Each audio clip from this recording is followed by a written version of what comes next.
Enrique Ernesto Tarigo nació en Montevideo el 15 de septiembre de 1927. Se casó con Susana Isabel Morador López y tuvo 5 hijos: Enrique, Miguel, Alejandro, Gabriela y Juan Felipe. En 1953 se recibió de abogado y desde entonces se dedicó al ejercicio liberal de la profesión y a la docencia en la Cátedra de Derecho Procesal de la Facultad de Derecho. Lo notable de Tarigo es que se tomó como una especie de cruzada personal y propia, luchar contra la dictadura y por las libertades, más allá de que era colorado y ballista y que siempre estaba en el partido, pero cuando él renuncia a la Facultad de Derecho en el año 74 en protesta porque habían expulsado al profesor Arlas, él inicia una prédica semanal en el diario El Día que fue notable por la fuerza que tenía, eran editoriales que podían derrumbar al gobierno, ¿no? Eran de una enorme penetración. A partir de esta circunstancia que menciona el profesor Hierro López, el propio Tarigo decidió incursionarse de lleno en la actividad periodística y comenzó a escribir para el diario El Día, en años donde esa era la única vía para hacer política y expresar algunas ideas. También escribió para la revista Noticias, El Telégrafo de Paysandú, con sus notas de los domingos, y para sus conocidas páginas del semanario Opinar, que él mismo fundó. No era un hombre de diálogo fácil, no era un hombre de sonrisa fácil, pero era un hombre que escuchaba y que cuando uno le planteaba alguna cosa, él siempre estaba dispuesto a escuchar. Nunca quizás aquilataba el impacto que había provocado en la opinión pública uruguaya. Siempre era un hombre muy tímido y detrás de esa osquedad que tenía, aparente osquedad, era un hombre muy tierno y con un muy interesante sentido del humor.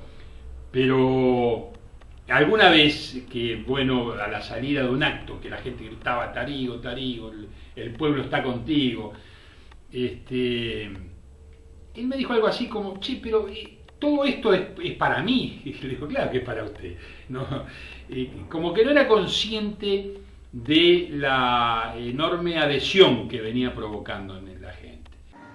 La responsabilidad de Tarigo y el deber cívico con el que él actuó estaban por encima de un interés personal y partidario. Tenía un interés genuino por el bien de todo el país y la clara intención de restablecer la democracia. Se consolida como gran figura cívica, por encima de todos los partidos, por encima de cualquier consideración, por su coraje, por su lucidez, por su fibra democrática, por su intransigente adhesión al derecho. Él era un profesor, era un jurista, eso era él. Fue un político de las circunstancias, pero lo fue en el momento en que justamente se precisaban voces para afirmar ese sentimiento democrático que latía en la conciencia cívica del país. Prácticamente fue el vocero único de la oposición uruguaya entre el año 1974 y el año 1978. El Día se convirtió en una especie de faro de libertad, no había otra cosa. Desde el gobierno le decían el insólito Doctor No, porque era una película de James Bond de aquella época, y el Doctor No era un personaje muy terrible. Con su acción personal él abrió brechas formidables en favor de la libertad. Tarigo, junto a Eduardo Ponce Echeverri, tuvo un rol exitoso en el debate televisivo transmitido por Canal 4, donde se enfrentaron al coronel Néstor Volentini y el doctor Viana Reyes, ambos defensores de la reforma constitucional. Esta Constitución se ratifican todas las disposiciones anteriores, pero se ratifican todas las disposiciones que se van a dictar de aquí al 15 de febrero de 1982, es decir, durante un periodo de 14 meses y medio. Es decir, que si yo votara por sí esta Constitución, le estaría votando al gobierno una especie de cheque en blanco por 14 meses y medio para que él lo llene con lo que quiera. Y yo le confieso a usted que tengo muy buenos amigos, pero yo no creo que a ninguno de mis buenos amigos yo le firmara un cheque en blanco para que él durante 14 meses y medio pusiera allí la cifra que quisiera, porque no es razonable, ¿verdad? No es lógico. Esta Constitución no fue hecha por ningún iluminado. Esta Constitución es una respuesta que podrá ser criticada como han sido criticadas todas las constituciones que ha tenido este país. En definitiva, esta Constitución ¿qué es lo que trae? Trae una enorme concentración de poder en el Poder Ejecutivo, una disminución notoria de competencias del Poder Legislativo, una pérdida de independencia del Poder Judicial y una enorme concentración de poder en el Poder Ejecutivo.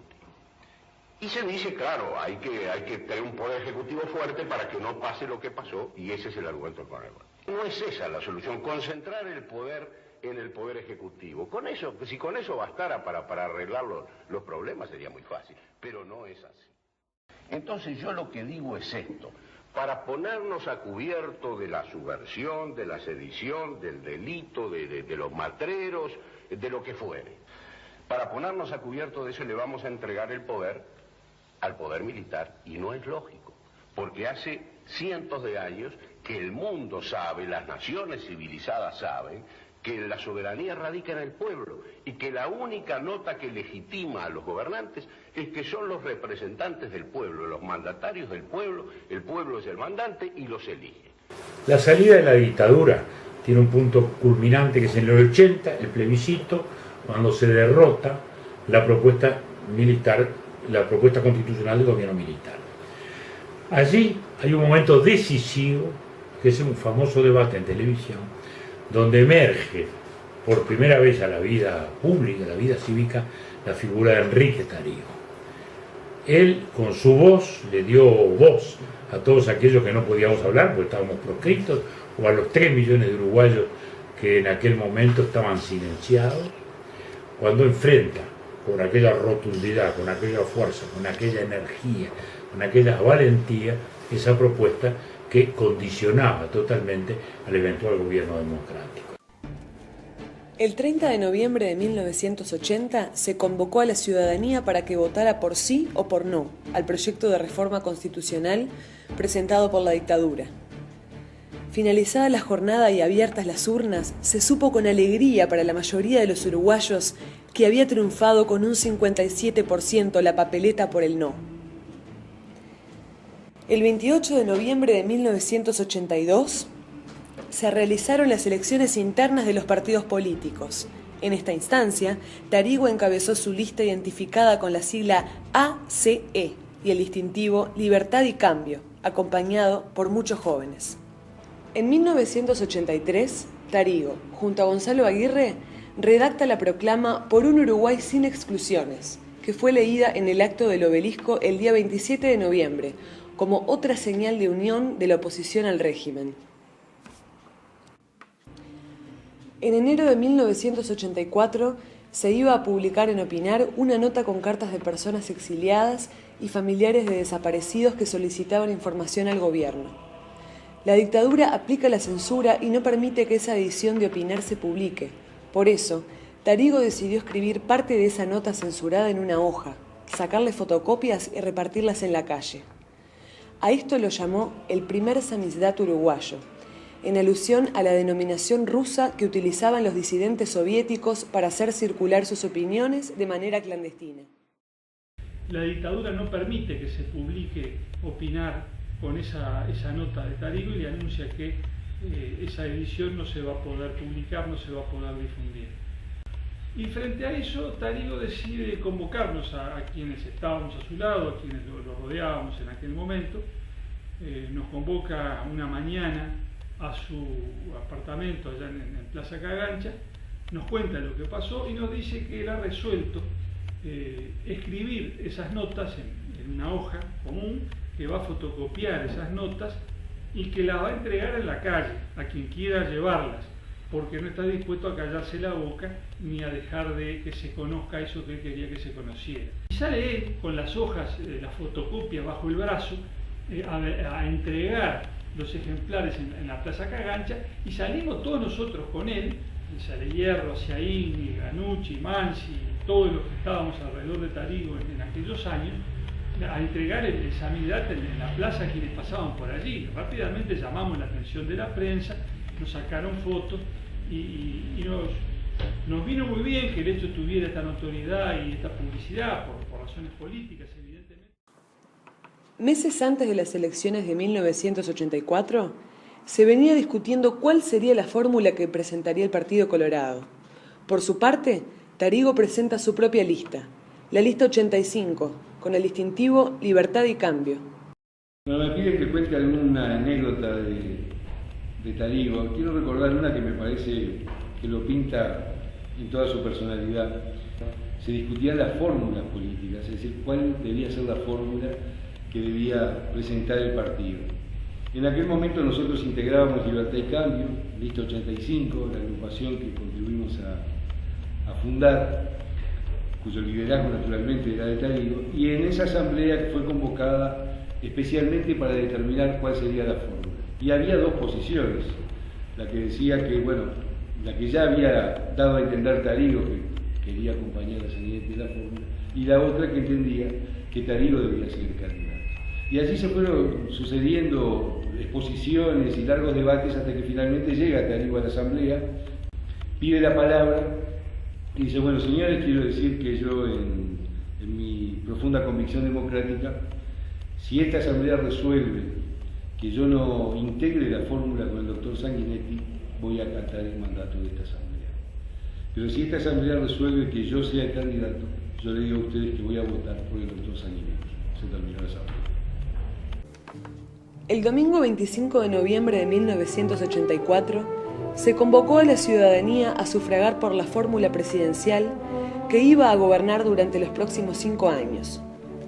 Finalizada la jornada electoral, abiertas las urnas y con el conteo realizado, el resultado indicó que el doctor Julio María Sanguinetti había sido electo presidente de la República y el doctor Enrique Tarigo su vicepresidente.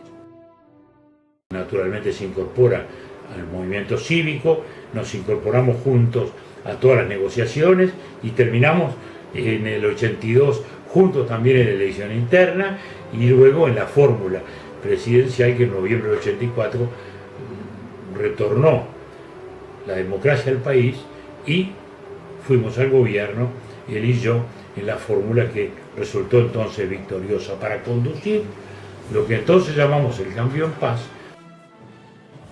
El 1 de marzo de 1985 fue el día indicado para la asunción del flamante presidente de la República. A iniciativa del propio Sanguinetti, se realizó una ceremonia de asunción de mando en la cual la banda presidencial fue colocada por el doctor Tarigo y no por el antecesor gobernante de la dictadura. Durante los 5 años de gobierno, Tarigo tuvo un desempeño impecable como vicepresidente. Su lucidez y sus amplios conocimientos de las normas y el derecho hicieron que su gestión brillara. Además, fue secretario general del Partido Colorado durante esos años.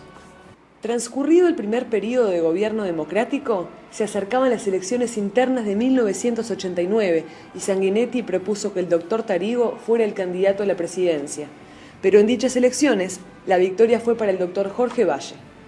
Las circunstancias lo condicionaron y decidió renunciar a su banca del Senado para alejarse de la actividad política por esos años. Luego, entre 1995 y 1999, el doctor Tarigo fue designado embajador en España. A su retorno a Uruguay, decidió volver a la docencia, vocación que lo acompañó hasta días antes de su muerte. El 14 de diciembre del 2002, falleció Enrique Tarigo luego de soportar una de las enfermedades más duras. En el sepelio, el doctor Sanguinetti hizo uso de la palabra y dijo con toda su claridad que el Uruguay perdía una de sus más grandes figuras democráticas, una de las que más nos deja un recuerdo aleccionador, una de la que nos deja un legado y una fuerza para seguir. Me parece bueno que recordemos, los colorados y los vallistas, que el Partido Colorado estuvo en la vanguardia del no de 1980, vanguardia que fue conducida por este hombre realmente formidable que me da una enorme alegría que los jóvenes del partido lo sigan recordando.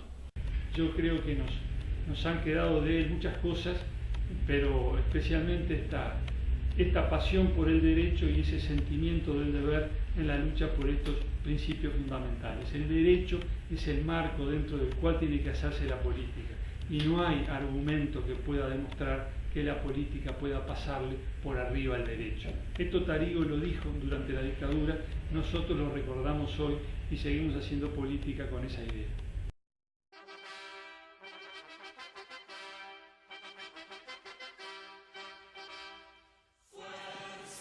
Hoy, A 85 años del nacimiento de Tarigo, los jóvenes colorados y vallistas lo recordamos con enorme admiración. Fue el hombre que defendió la democracia como ningún otro. Fue el hombre que puso en el centro la defensa a ultranza del derecho en todas las circunstancias. Tarigo fue un demócrata auténtico, que se animó a escribir cuando pocos se atrevían a hacerlo, y se animó a hablar cuando muchos callaban. Debemos aprender sin dudas de su coraje, su rectitud y su entrega permanente a las causas que lo movilizaron. Con Tarigo y su decálogo del joven vallista, decimos en alta y clara voz: el partido es la gran causa que nos une a todos, porque el Partido Colorado, unido y fuerte, es la mejor herramienta puesta al servicio de la República. Hoy, los jóvenes colorados y vallistas estamos orgullosos de Tarigo. Las lecciones de su camino recorrido están muy vigentes en todos nosotros. Su pensamiento y su accionar nos identifican. ¡Viva Tarigo! ¡Viva la democracia! ¡Viva el Partido Colorado!